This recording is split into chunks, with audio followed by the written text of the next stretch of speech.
Continuons notre investigation de l'Arietta de Beethoven. Je suis à la deuxième variation. C'est une valse. Donc on a toujours une croche pointée par temps, 3 temps forts. Ici il faut privilégier le chant de la main droite, une note plus longue par rapport au double croche par exemple. Bon, c'est magnifique. C'est une ébauche de valse déjà dans la modernité, chaloupée, d'un couple amoureux, d'un bel amour quand même, un bel amour pur. Donc, découvrez ça sur les doigts.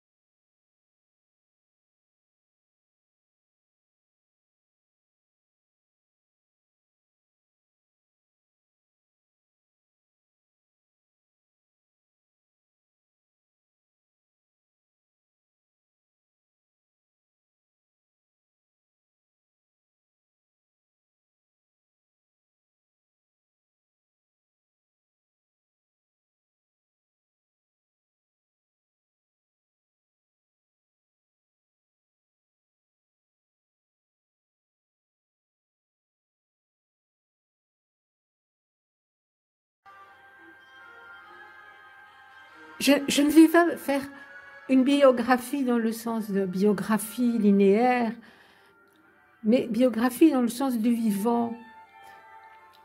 Qu'est-ce qu'un compositeur apporte à celui qui l'écoute?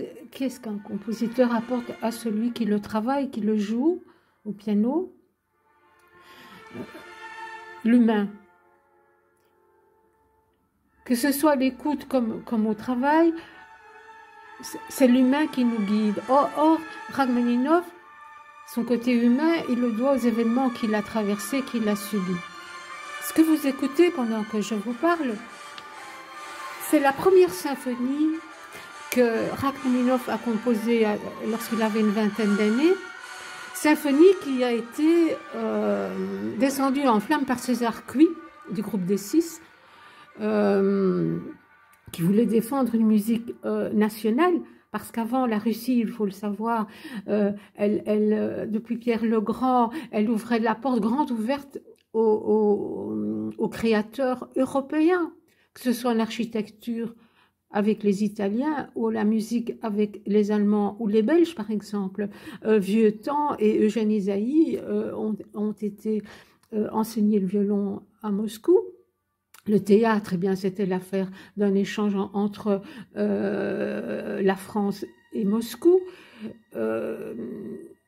Et voilà, même l'Angleterre mettait son petit grain de sel à cette époque-là en envoyant ses nurses. Alors, il ne faut pas oublier une chose, c'est que Pierre le Grand est venu en Belgique. Il a pris les eaux à Spa. Pierre le Grand a rencontré les rois de France. Et le français était parlé par toute l'aristocratie. Il a fallu attendre les dégâts de la révolution russe qui arrangeait bien quand même, en 1917, les vainqueurs de la Première Guerre mondiale, afin de ne pas partager la réussite de cette guerre avec l'Empire russe. Il faut parfois savoir lire l'histoire entre les lignes. Mais Rachmaninov, il n'a pas lu l'histoire entre les lignes. Il les a reçues de plein fouet, en plein cœur. Je vous ai dit que je n'allais pas faire quelque chose de linéaire. Mais tout va s'entrecroiser, comme au piano. La musique de Rachmaninov, lorsqu'on n'a que 2 mains, ben, tout s'entrecroise. Et les temps sont différents. Il y a un temps de décor sonore, comme une respiration. Et puis alors, il y a un temps qui arrive à contre-temps dans le chant, qui va se poser par hasard, mais pas toujours en synchronicité avec la main gauche. Parce que le propre de Rachmaninov est d'écrire en triolet une main et en mesure binaire de l'autre. Dans des grandes phrases, les phrases de Rachmaninov elles peuvent avoir un maître sur le piano. Les phrases de Rachmaninov, elles sont l'espace de la Russie, elles sont les steppes de la Russie, elles sont le langage russe, elles sont la foi orthodoxe qui arrive directement au ciel. Ça, ce sont les phrases de Rachmaninov. Et nous, notre pauvre mémoire de langue médiane, nous n'allons pas dans les graves quand nous parlons, nous n'allons pas dans l'aigu. Quand nous parlons, nous restons au centre, nous restons modérés. Eh bien, notre mémoire, elle peine à retenir ces grandes phrases. Donc voilà, Rachmaninov, il va entrecroiser ce que lui subit. Il est né en 1873. Dans une famille noble. Une famille avec un terreau musicien, mais une gloire militaire. Le père de Rachmaninov était un joueur. Il va brûler les 5 propriétés que lui et sa femme possèdent. Ils ont 6 enfants. Hein. Donc, Serge est né en 3e position. Il avait 3 sœurs et 2 frères. 2 de ses sœurs sont décédées de maladie encore enfant. Il avait une dizaine d'années. Et d'une famille aisée, il va se retrouver vers 12 ans dans une famille ruinée, qui peinait même à leur payer l'éducation des enfants. Le père va mener sa vie de son côté à ce moment-là, les temps étant trop douloureux. Chacun vit séparément. Et ne sachant pas entreprendre des études qui leur permettraient de rentrer dans la garde impériale, Serge Rachmaninov ne fera que des études de musique. Quand je dis que, heureusement pour nous. Donc il va d'abord avoir un professeur, une dame. Donc, le conservatoire de Moscou, de Saint-Pétersbourg sont assez récents dans l'histoire de la Russie. C'est 1862. Mais donc, à 4 ans, la maman de Serge remarque quand même son aptitude musicale et sa grande mémoire. Elle fait donc venir une dame qui a suivi les cours au conservatoire, qui va lui donner la bonne base musicale.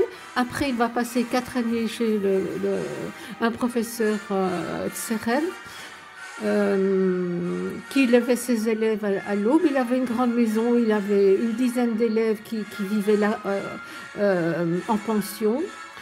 Il les levait à l'aube, piano, composition, exercices techniques, et le soir, théâtre, concert. Donc voilà, ils ont baigné dans la musique pendant 4 ans, et après, il a pu rentrer au conservatoire dirigé par Arensky à ce moment-là, et il va en sortir à 19 ans avec une œuvre primée, un opéra primé. Je mettrai toutes les références en dessous de cette vidéo. Mais un drame va déjà le frapper. Et ce drame, vous l'entendez pour le moment, c'est la première symphonie en ré mineur, opus 13, qu'il va composer dans sa jeunesse, et qui va être descendu en flammes. Alors, je choisis ce mot exprès, les flammes, parce que, bon, on présente toujours l'enfer comme étant un brasier et des flammes vengeresses. Eh bien, César Cui, qui est à l'origine du groupe de musiciens pour la défense de la musique de la nation russe, va le descendre en flammes en disant que c'est un orchestre vraiment des limbes de l'enfer, et que si on ne veut pas subir le sort de ces infortunés, il faut quitter la salle du spectacle.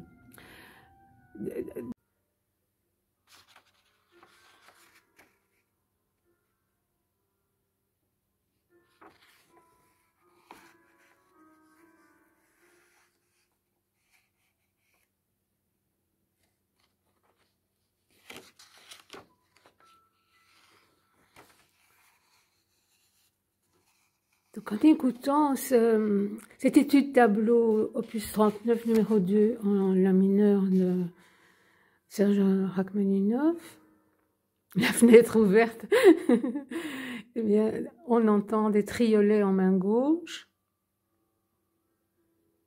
très régulièrement, et la main droite vient rarement se poser sur le premier temps des triolets, mais elle se met à la construction de ce morceau. Les triolets vont s'imposer dans un registre beaucoup plus grave, fortissimo, et puis s'échapper dans des affirmations d'accords assez saisissants. Et donc, et puis on s'échappe dans les accords. Il va faire ça à 3 reprises. Après, je passe, parce que je reviendrai alors sur un passage qu'il faut bien travailler main séparée pour retrouver le sens des phrases. Sol, sol, ré, et puis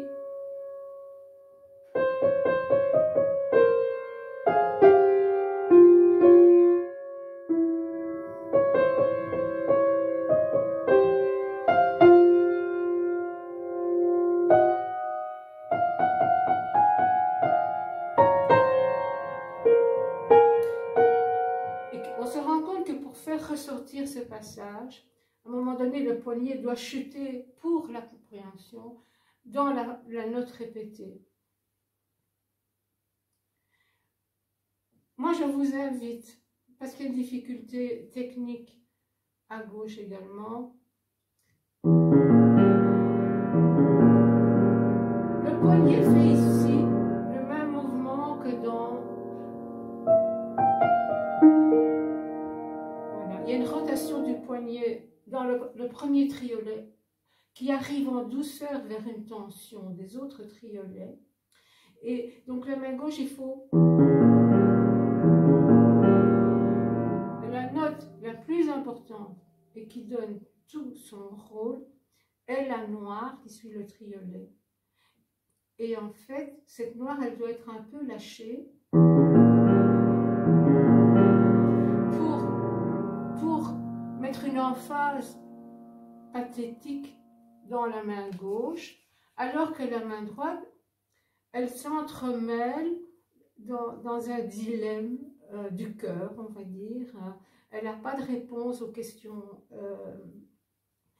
intimement posées. Et donc, dans ce climat-ci, il faut bien s'imprégner de ces deux thèmes défendus par des triolets main droite et main gauche, ponctués par des blanches qui vont se poser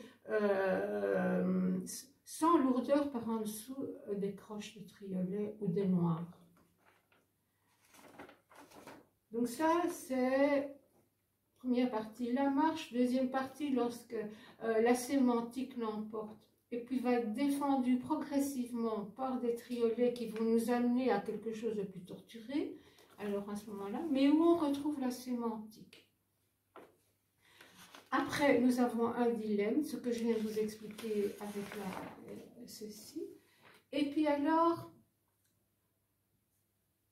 la main droite va laisser parler la main gauche dans ses rotations de poignet, mais elle ne va plus que dire des accords qui jusqu'à présent étaient le domaine de la main gauche. Donc, on sent que là, il y a eu un choix. On va laisser parler les frémissements du cœur à la main gauche, mais la raison a fait un choix. Et ce choix est le si bémol, qui va perdurer dans les accords successifs, un peu comme ce que Rachmaninov fait. Il revient. Et puis on part à fa, avec des doubles croches, 3 groupes de doubles croches dans la première mesure et 4 groupes de doubles croches dans la deuxième. Si je prends chaque tête de double crochet, Fa, Do, Mi. Je vais les plaquer. Donc j'entends bien que là le Si est devenu bécard. Et c'est comme un effroi, comme un glas, comme un tocsin. Alors je vais chercher dans mon deuxième groupe où j'ai Do bécard cette fois-ci. Si bémol revient, Mi se fait bécard, donc soleil, et Do est bécard alors qu'il était bémol en premier. Oh, l'apaisement complet, voyez-vous. Et après, qu'est-ce que je vais avoir? Parce que c'est difficile à comprendre. Je vais avoir le dilemme qu'il y avait d'un côté le frémissement du cœur et de l'autre le choix à faire par la raison. Je vais avoir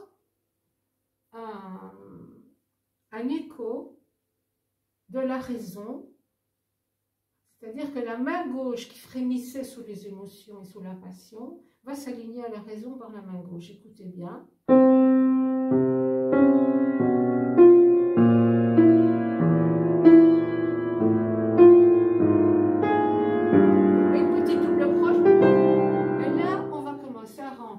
Dans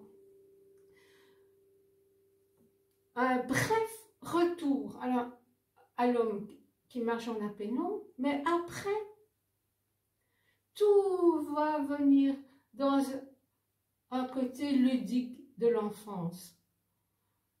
Bien souvent, quand l'effroi est passé, quand la peur est passée ou le tourment est passé, on retrouve un peu son âme d'enfance. C'est exactement ça qui va se produire.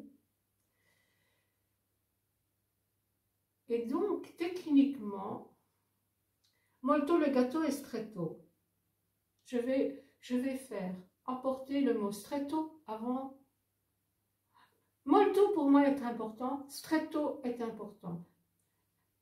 Legato ne l'est pas si je veux trouver le sens de ce jeu qu'on va faire. Alors, qu'est-ce que j'ai remarqué pour vous simplifier? Si vous n'avez pas envie d'écouter toute ma vidéo, c'est que le petit doigt va descendre par demi-ton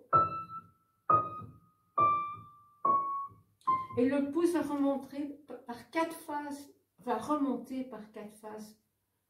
à 4 reprises par un demi-ton. Sauf la première fois où c'est un ton entier. Enfin, le pouce remonte. Quoi qu'il arrive, le pouce remonte.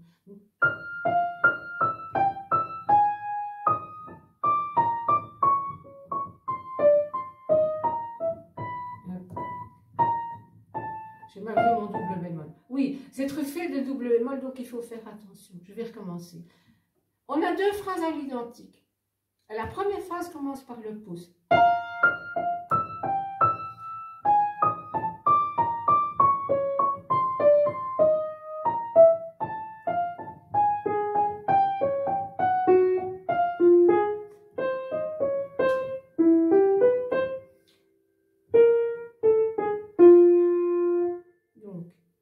Je n'ai trouvé que, 10 minutes avant cette vidéo, je n'ai trouvé que le terme qui pourrait le mieux vous aider pour le réussir. Hein. Donc, si je fais que le pouce,